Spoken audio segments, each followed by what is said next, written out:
Hello everyone, आप सबका स्वागत है मेरे यूट्यूब चैनल ई लर्न आइडिया में।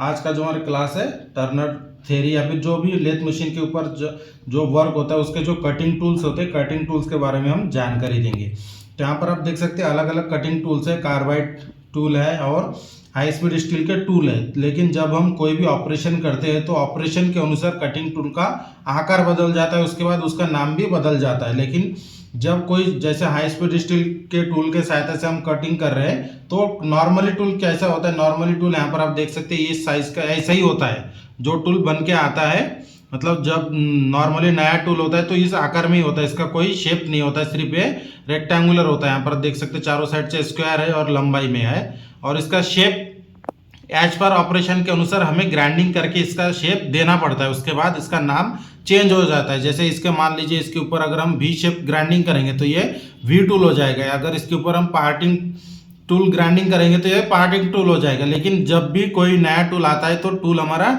इसी आकार में होता है, इसमें कोई शेप नहीं होता है नॉर्मली। और इसका साइज होता है, एक स्टैंडर्ड साइज होता है। जैसे यहाँ पर आप देख सकते हैं ये 3/8 इंटू 3/8 इंटू 4 इंच, मतलब 3/8 इंच, मतलब ये इंच में दिया है ये साइज। ये जो कटिंग टूल है इंच में है, 3/8 मतलब 9.5 मिलीमीटर होता है। ये जो इसकी विड्थ है मतलब या फिर थिकनेस 9.5 बाई 9.5 इसका साइज है और लंबाई कितना ये 4 इंच है, मतलब 100 मिलीमीटर लंबाई है। ये होता है कटिंग टूल का स्टैंडर्ड साइज जो इसके ऊपर लिखा होता है और इसका मटेरियल भी लिखा होता है। जैसे यहाँ पर आप देख सकते हैं HSS मतलब हाई स्पीड स्टील है, इसका मटेरियल है हाई स्पीड स्टील और इसका ये साइज लिखा होता है। उसके बाद जैसे ये नॉर्मली हमारा एक कटिंग टूल हो गया, इसके बाद जैसे अलग अलग टूल होते हैं अलग अलग ऑपरेशन करने के लिए।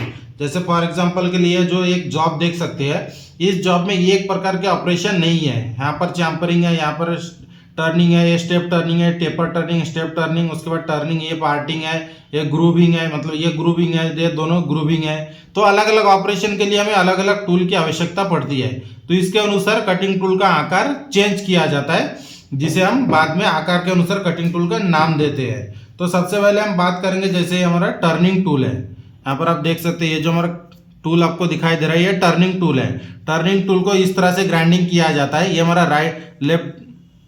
राइट हैंड कटिंग टूल है। ध्यान में रखें कि राइट हैंड कटिंग टूल में लेफ्ट हैंड कटिंग एज होता है और लेफ्ट हैंड कटिंग टूल में राइट हैंड कटिंग एज होता है। ये बहुत ही इंपॉर्टेंट है। ये जो हमारा राइट हैंड कटिंग टूल है लेकिन इसका कटिंग एज कहाँ पर है, लेफ्ट साइड में। तो ये हमारा लेफ्ट हैंड जो राइट हैंड कटिंग टूल है इसका कटिंग एज लेफ्ट साइड में बना होता है, कभी भी ये बात ध्यान में रखें। तो ये हमारा टर्निंग टूल है। टर्निंग टूल के साथ हम फेसिंग भी कर सकते हैं, turning, step turning, taper turning, ये जो जितने भी टर्निंग वाले ऑपरेशन है हम इस कटिंग टूल के सहायता से कर सकते हैं।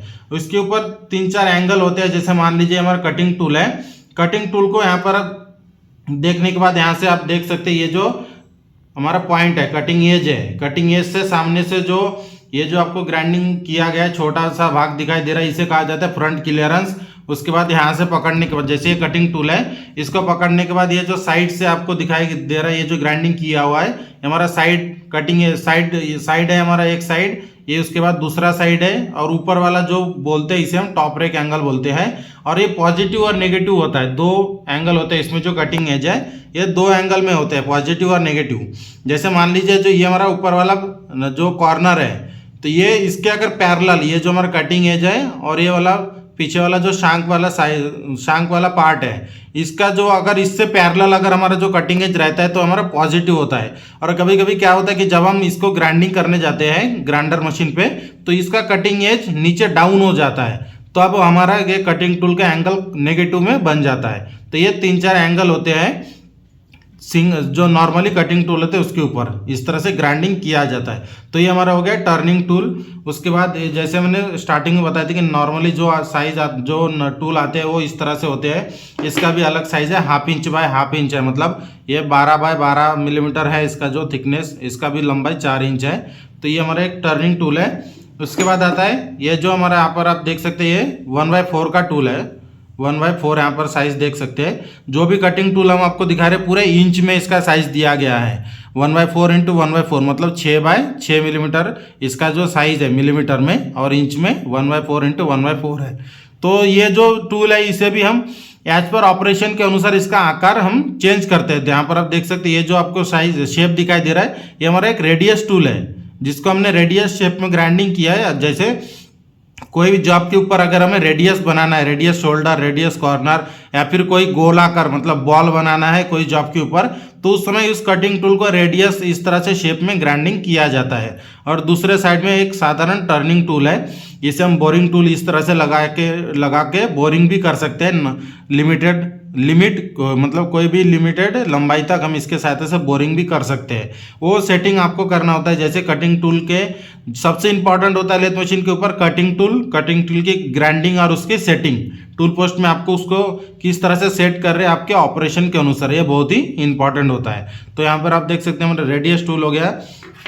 उसके बाद आता है यहाँ पर आप देख सकते हैं और एक टूल है पार्टिंग टूल या फिर ग्रूविंग टूल। ये दोनों कंबाइंड टूल है, या फिर स्क्वायर थ्रेडिंग टूल। तीनों भी कंबाइन एक ही टूल से हम कर सकते हैं। अगर पार्टिंग करना है तो जो हमने ये जो आपको दिखाई दे रहा है सामने वाला कटिंग है, जिसकी ज़्यादा लंबाई करेंगे एज पर डायमीटर कितना बड़ा है उसके हिसाब से आपको ग्राइंडिंग करना होता है। फिर इसके साथ से हम पार्टिंग कर सकते हैं। या फिर आपको ग्रूविंग करना है, जैसे यहाँ पर आपको दिखाई दे रहा है ये ग्रूविंग है, इसके इस टूल के सहायता से यहाँ पर हम ग्रूविंग कर सकते हैं। ये जो ऑपरेशन है इसके सहायता से हम कर सकते हैं। हमारा ग्रूविंग टूल भी है। और स्क्वायर थ्रेडिंग टूल भी यही है। स्क्वायर थ्रेडिंग अगर हमें करना है तो जो पीच होता है, पीच के हाफ इसकी ग्राइंडिंग करके इसका साइज बनाया जाता है। 4 मिलीमीटर की पीच है तो ये जो कटिंग है इसकी जो विड्थ होती है 2 मिलीमीटर, मतलब पीच का आधा उसको ग्राइंडिंग करके फिर ये हमारा पार्ट जो स्क्वायर थ्रेडिंग टूल बन जाता है। मतलब ये एक टूल है लेकिन हम 3 वर्क कर सकते हैं। एक पार्टिंग, दूसरा ग्रूविंग और तीसरा हम इसके सहायता से स्क्वायर थ्रेडिंग भी कर सकते हैं। ये भी कटिंग टूल हमारा 1/4 इंटू 4 इंच है। सब हम हाई स्पीड स्टील टूल को ही दिखा रहे हैं। उसके बाद यहाँ पर आप देख सकते हैं हमारे cutting tool high speed steel tool का एक मतलब ये छोटा सा भाग है। मतलब इसको कब यूज करते हैं, अगर मान लीजिए इंटरनल स्क्वायर थ्रेडिंग करना है तो उस समय बोरिंग बार में लगाकर इसका उपयोग किया जाता है। जो बोरिंग बार होता है, हमने एक अलग से एक वीडियो बनाया था पूरे कटिंग टूल्स, पूरे टूल्स इक्विपमेंट के बारे में, तब हमने आपको बोरिंग बार दिखाया था। तो उस बोरिंग बार में इसको फिट करके हम इसके सहायता से स्क्वायर थ्रेडिंग भी कर सकते हैं। जो हमने ये हाई स्पीड स्टील टूल का टिप आपको दिखाई दे रहा है, इसको बोरिंग बार में फिट करके हम इसके सहायता से स्क्वायर थ्रेडिंग कर सकते हैं। तो ये ध्यान में रखिए, ये डायरेक्टली हम टूल पोस्ट में नहीं लगाते हैं। कोई बोरिंग बार होता है उसके ऊपर ही फिट करके हम इसका यूज़ करते हैं। उसके बाद आता है और एक नॉर्मली कटिंग टूल है, जो मैंने सबसे पहले आपको बताया था। जो नया टूल है उसी के साइज़ का है, 3/8/3/8/4 इंच। तो ये भी हमारा कटिंग टूल है। इसके ऊपर आपको जो भी शेप आपको चाहिए कटिंग टूल का, उसको हम ग्राइंडिंग करके फिर इसका यूज़ करते हैं एज पर ऑपरेशन के अनुसार। ऑपरेशन जो भी है उसके अनुसार आपको ग्राइंडिंग करना होता है। ग्राइंडिंग करने के बाद इसका नाम चेंज हो जाता है। जैसे जो भी हम ग्राइंडिंग करेंगे उसका आकार के हिसाब से इसका नाम चेंज हो जाता है, फिर इसका हम यूज़ करते हैं। उसके बाद यहाँ पर आप देख सकते हैं 2 हमारा कार्बाइड टूल है। ये हमारा नॉर्मली टर्निंग टूल है। ये हमारा वी कार्बाइड टूल है, वी शेप में बना हुआ है। यहाँ पर आप देख सकते हैं इसका जो टिप है, टिप हमारा वी शेप का है। इसका भी वी शेप का ही टिप है, लेकिन इसको जब हम ब्रेजिंग करके इसको फिट किया तो ये टर्निंग टूल के अनुसार इसको हमने ब्रेजिंग करके फिट किया है और इसको वी शेप में ही फिट किया है, मतलब सेंटर में। ये जो बाकी का पीछे का वाला जो भाग होता है, जैसे कार्बाइड टूल है हमारा, ये जो हमारा कार्बाइड टिप है, ये कार्बाइड टिप, इसमें येलो कलर का जो आपको दिखाई दे रहा है गोल्डन कलर का, ये हमारा ब्रेजिंग किया हुआ है। ब्रेजिंग करके जो हमारा माइल्ड स्टील का जो शांक है, ये शांक के ऊपर कार्बाइड टिप को ब्रेजिंग करके फिट किया गया है। उसके बाद इसका नाम आ जाता है कार्बाइड टूल। कार्बाइड टूल के सहायता से नॉर्मली जो मटेरियल को हम हाई स्पीड स्टील टूल के सहायता से टर्निंग करते हैं, उससे ज़्यादा हार्ड अगर मटेरियल रहा तो उस समय हम कार्बाइड टूल का यूज़ करते हैं। इसकी जो कटिंग एज है बहुत जल्दी जाता नहीं। इसका भी कटिंग टूल का जो एज है हाई स्पीड स्टील का, अगर स्पीड और फीड प्रॉपर नहीं रहा तो इसका एज चला जाता है। लेकिन इसमें थोड़ा इससे ज़्यादा इसकी कटिंग टूल की लाइफ होती है, मतलब ऑपरेशन करते समय ये ज़्यादा देर तक टिकता है। ये नॉर्मली जो बड़े बड़े ऑपरेशन होते हैं, बड़े कट लगाने के लिए इसका उपयोग किया जाता है, जो हमारा कार्बाइड टिप है, कार्बाइड टूल है। तो इसका भी ग्राइंडिंग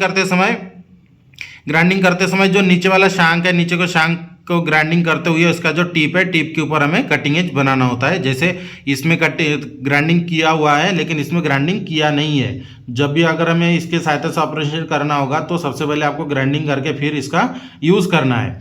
और जो जैसे यहाँ पर आप देख सकते हैं, हमने इसका मटेरियल भी बताया, ये हमारा कार्बाइड टिप है। उसके बाद पीछे वाला जितना पूरा कार्बाइड टिप को छोड़ के, ये जो आपको दिखाई दे रहा है वी शेप का, इस टिप को छोड़ के बाकी पूरा एमएस से बना होता है। और कटिंग टूल जो हमारा कार्बाइड टूल है वो ऑपरेशन के अनुसार अलग अलग इसमें भी बनता है, अलग अलग आकार में भी बनता है, बोरिंग टूल भी बनता है, थ्रेडिंग टूल भी बनता है। मतलब ऑपरेशन के अनुसार हम अलग अलग कार्बाइड टिप भी अब उपलब्ध होते हैं। मतलब नॉर्मली जैसे मैंने बताया था कि जो हमारा हाई स्पीड स्टील टूल जो होता है वो नॉर्मली इस शेप में आता है, लेकिन जो हमारा कार्बाइड टिप होता है वो अलग अलग शेप में भी बनाया जाता है डायरेक्टली। इसमें ग्राइंडिंग करके शेप चेंज नहीं करते हैं हम, जो शेप में ब्रेजिंग किया हुआ होता है उसी शेप में हम कटिंग टूल को बनाते हैं। इस तरह से आज का जो हमारा क्लास था कटिंग टूल के बारे में, और लास्ट में थोड़ा एडिशनल जानकारी यहाँ पर आप देख सकते हैं। इसे कहा जाता है सेंटर ड्रिल। सेंटर ड्रिल इसे कहा जाता है जब भी हम कोई भी बिटवीन सेंटर में जॉब को पकड़कर ऑपरेशन करते हैं तो उसमें सबसे पहले सेंटर ड्रिलिंग किया जाता है, उसके बाद सेंटर सपोर्ट देते हैं। तो उस समय इस ड्रिल का उपयोग करके हम सेंटर ड्रिलिंग करते हैं, तो इसे कहा जाता है सेंटर ड्रिल। दोनों तरफ से इसके दोनों तरफ से हम ड्रिलिंग कर सकते हैं। सामने वाला पॉइंट ड्रिलिंग है, उसके बाद पीछे वाला काउंटर सिंकिंग है।